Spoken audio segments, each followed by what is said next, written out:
Welcome to Monday Morning Coffee with Inside the Firm. Each week, our hosts will be interviewing local, regional, and national business leaders to give you an inside peek into how they lead their business to success in the ever-competitive business climate. Welcome to another episode of Inside the Firm. This is your Monday morning edition with your host, Alex Gore. I am here with Ryan Sullivan, and basically, cash flow is the foundation of a strong financial position, and Ryan helps architects and engineers build financial systems that provide peace of mind, financial clarity, and ultimately better decision-making. He started his career as a mechanical engineer and built an engineering department from the ground up. In just 5 years, it turned into a team of 11, generating over $1 million in annual revenue. His journey, through this journey, he uncovered his true passion for finance and investing, which led him to starting his financial planning firm. Ryan, welcome inside the firm. Thanks, Alex. Glad to be here. So could you start and give us that transition from basically an engineer to finance? I don't think that that's mainly a connection people make. Yeah, no, definitely. Well, when I was picking engineering in the first place, as I think a lot of, high schoolers do, was trying to figure out that major, and it was more of a process of elimination than say, oh, this is really what I want to do. And through that, it was like, oh, I'm good at math and science, engineering, and then from there, it was like, okay, well, what kind of engineering? And it was like, well, I don't want to do chemical, I don't want to do civil, I don't want to do electrical. What's left? Mechanical, and so that was kind of how I fell into that. And similarly, when I started in the profession, in the building industry, designing heating, cooling, plumbing systems for buildings, again, kind of fell into that. And so quickly in that journey, I saw what the path looked like. I was at a large regional architecture engineering firm, and I saw what my future could be with the manager leading the whole mechanical engineering team in that office, and then his boss leading the mechanical engineers for the whole company. And I didn't necessarily love what I saw. And so very early, I just started questioning kind of that traditional path and wondering what else was out there. And so for me, I knew that I really wanted control of time, I wanted control of money, and I wanted the ability to make decisions, based off what was important to me and be able to do that, when and how I wanted to do them. And so that kind of led me down this path initially of, investing. And I was really interested in the concept of using money to make more money. But being, 24, I didn't have a lot of money. And so it was difficult to really turn that into something that was going to provide an income. And so then I kind of discovered entrepreneurship and business and realized like, hey, this is how a lot of people, get that control. And what's funny is when I was in college studying engineering, my mom was like, hey, you should take some business classes. That would be good for you. And I was like, business, that's for the dumb kids. Like, I'm an engineer. Yeah, that's right. Business majors, bunch of flunkies. That was what everyone picked when they didn't know what else to do, Yep. And so I didn't do that. Didn't take my mom's advice. But then after college, realized like, hey, this whole world of business and entrepreneurship, there's a lot to this. And that's something really interesting. So that really started a long journey of, probably close to eight plus years of trying to find the right thing. And I tried starting a couple businesses. I tried buying businesses. I tried being a business consultant, tried all this different stuff. Didn't really make it very far. Eventually got the opportunity to start an engineering department. And that was a unique opportunity where I basically got to have the control, the experience, the responsibilities, like being a business owner without necessarily the risk. I had a steady paycheck. I didn't have to worry about making payroll. So I got kind of the easy road. And that, was a great experience, learned a ton from that. But still kept just going back to finance and investing and was spending all my free time doing this. And so along the way, I met a guy who was an engineer who became a financial advisor. And we started grabbing lunch and kind of just talking, and eventually kind of learned more about the business and what that could look like, what I could do with it. And that ultimately became kind of the catalyst to go and launch my firm. And so it was kind of a long journey of lots of twists and turns, but it just always kind of was something I was going back to. And then with my background as an engineer, it was like, hey, I have connections, relationships. I understand the world of architecture and engineering. Let's focus in on that niche. Let's work with those types of people that I'm comfortable with. And I saw in my own experience kind of the lack of education, the lack of training or tools and assistance. And so I want to be able to provide that for people. I love it. Stepping back to when you were building that department, could you talk about that process, some of the lessons you learned and how that growth happened? Yeah. For my experience, I think a lot of people struggle with finding good employees and good help. And there's not a lot of experience out there in architecture too, but on the engineering side, in my case. And so I basically had to hire people right out of college or with no industry experience. And so it created this interesting environment where I'm the only licensed engineer. I was pretty young. I started that department when I'd been licensed for 6 months. And Nice. so, hadn't spent a lot of time on my own. And so through that, I really focused in on culture and systems because I knew that that was going to be critical to the success of the department and ultimately the company. And I created a very strong team environment where we all kind of helped each other out. It wasn't like this is your project and that's your project and you don't overlap. We tried to, if we had deadline Fridays, and you're trying to get drawings out the door, we all jumped in to help. We put 4 or 5 people on a project just to help get it through. Um, and that was a really kind of team culture based environment. And then the systems, I didn't have the time or the capacity to review everything, make every single decision, check every calculation, all of that. And so I created a system that allowed me to do that much faster and more efficiently.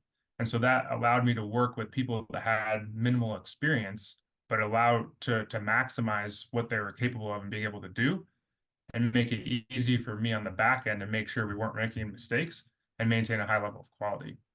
Could you talk just an overview, maybe the theory or a couple steps of that system? Yeah, so I think a lot of times where people struggle with creating systems is the time required to build it. And so you're so busy that you don't take the time to build it because you can't step away from it. And so I realized that as well. And so what I did was I just kind of started to note what I was doing and record that. And so I made checklists. Checklists were really key from a review standpoint. And so every project, I was looking for the same things. And so I just started to identify what were those things. And then I turned that checklist, not just for me, but I gave it to my team so that they could also go through the same steps. So now they're looking for the same stuff that I'm looking for. So by the time it gets to me, hopefully they've caught most of it. And so that was a big one. Checklists and then consistency. And so we had built spreadsheets and our own kind of methods for calculating and sizing systems. And so everyone was doing things the same way. And so it was really easy for me to find mistakes or errors because I wasn't having to kind of re-figure out the problem every single time. I knew where to look and where the mistakes would happen. And therefore, I could really easily pinpoint if it was correct or not. I love it. That's some great stuff.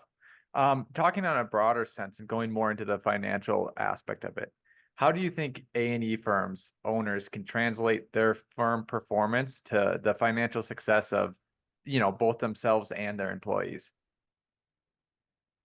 Yeah, I think, a big piece of that, I talk a lot about cash flow and, having a system. And so back to kind of the point I was just making in regards to reviewing drawings, I think where people struggle financially is that they don't tell the money where to go. It's easy for money to kind of show up, whether it's from, your income or the revenue of a business, but you don't tell it where to go. And so your money will find a place to kind of disappear if you're not careful.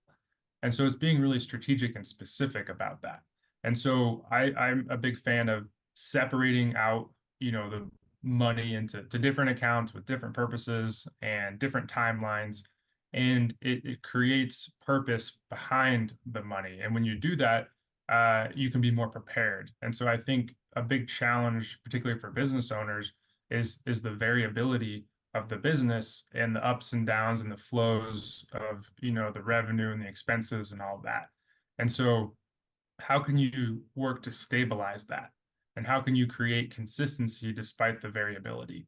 And so working through strategies with that, as far as trying to stay more even keeled, I think is a big benefit that people can see when they focus in on their cash flow. I agree. It kind of dovetails into my next question. It might be a part of it or it might not be. Do you see like common tips that you would give to architecture, engineering business owners? Yeah, so I mean, this might seem obvious to some, but less obvious to others. At the end of the day, what we sell as, architects or engineers is really our time. And even if you aren't billing on an hourly basis, you're still trading your time for that, even if you've assigned you have a fixed contract or some fixed value for it. And so understanding where your time goes, what it's worth, all of those things become very, very important, because if you're not tracking it, or you're not paying or managing it or paying close attention, how are you going to improve it? How are you going to understand really what's happening? And so I think, especially for, small firms, it can be easy to kind of get a little lax with tracking time in these things. But that's how you determine if you're being effective, if you're making money, all of that. And so that's a big tip, is really just paying close attention to your time and tracking it and managing it. Cool. Any other ones? Yeah, another one too is diversifying your income. And so Mm, back to like the what I was talking about with creating consistency and working to eliminate that variability of income and revenue, is, the construction industry is highly cyclical. And so it can be a challenging business when you have these big ups and these big downs. And having some diversity in income streams can be really valuable to help kind of even that out. And so I, I think I'm seeing a lot of, architecture firms go this direction, where whether they're getting into the development side, and so they're maybe like the owner, or an investor, or have some type of ownership stake in the building or the project itself. A lot of architecture firms are getting involved in like the fabrication side, or kind of the material side, and they're just doing more of the scope beyond kind of just the design. Um, there's some other ways you can approach that too, but I think just thinking about not providing, standalone design services as your only source of revenue, and maybe for only one industry, because also just moving beyond certain industries, from what I've seen recently, the residential market has kind of slowed down a bit, but commercial is still going fairly strong. And so, from that standpoint, making sure just that diversity of project type, project location, different markets, all of that helps to kind of even out your business. yeah, I couldn't agree more. We have a course that I'll shamelessly plug. It's Architect to Builder, and that diversity has helped us out where we build some of our residential projects, and it's been huge. And if anyone wants to reach out and talk to me about that, if they're listeners, I'm sure that they can find a way to reach me. My email is akg@f9productions.com. And I'm only plugging that because I'm reinforcing what you're saying. Like it's huge for stability to diversify and have a couple different legs to stand on. Any mistakes that you see, biggest mistakes any firm owners, business owners make? Yeah, one of the big ones kind of related to what we've been talking about is how people handle that variable income. When you do have the ups and downs of just project billing, or even if your income personally, it varies, it can be difficult to manage that effectively. And so again, I think the best way to think about that is, how can you create consistency from that? And so what do you know and what do you not know, and try and separate those things into different buckets. And then you can create, if you look at kind of averages, um, and use some historical data, you can use that to help kind of get a better picture about what the unknown things or the unexpected stuff might look like. And then you can treat that more of like a fixed expense, or something more predictable. And so I think when you separate those two, it can create some clarity that allows you to ultimately provide better forethought and kind of get ahead of things. Because I think that's, another challenge that people run into, is they're so reactive that they're not able to really think ahead and be planning for the next steps or the unknown. And when you get into trouble, that's when people really struggle. And so I think if you can avoid kind of those major pitfalls and stay on top of things, then that's going to lead you to be in a better position and be able to navigate those unexpected items, when they come. Yeah, absolutely. How does financial planning for architects and engineers different from other professions? So, a lot of the like kind of the technical side of it, as far as that, is relatively similar to a lot of other, professions. Most people have a 401k. A lot of firms, end up with some type of ownership plan, whether it's an ESOP or, you have like the different kind of structure of principals and associates. Um, but I think really the major difference is really how they think, right? And architects especially are very unique. Engineers are very unique in their own kind of way, and they approach problems differently. Their level of training and background, their level of technical detail is different. And so it's really about how you communicate and kind of understand their world. And so I've tried to structure my firm, and the way I name our meetings and these different things is to relate back to the design process and be able to make connections between the financial world and the construction built world, to help more effectively communicate and explain topics. And I think that is well received by people. When you have a better understanding of where they're coming from and kind of their challenges, that's kind of the main difference. Awesome. Walk me through if a firm owner or leader is listening to this and would want to engage with you. What would you what would be the overview of your process of how you would engage with firms? Yeah. So when it comes to, firm owners, I my objective is to be, the kind of the quarterback, or even you might call the architect of Nice. kind of their financial life. As an architect, you're usually kind of the center of the design process or even the construction process, and you're maybe not the expert in every single area, but you know a little bit enough to be dangerous. And you can help direct people to the right consultant or the right expert, and you pull all that information together to create this comprehensive, holistic, well thought through building, right?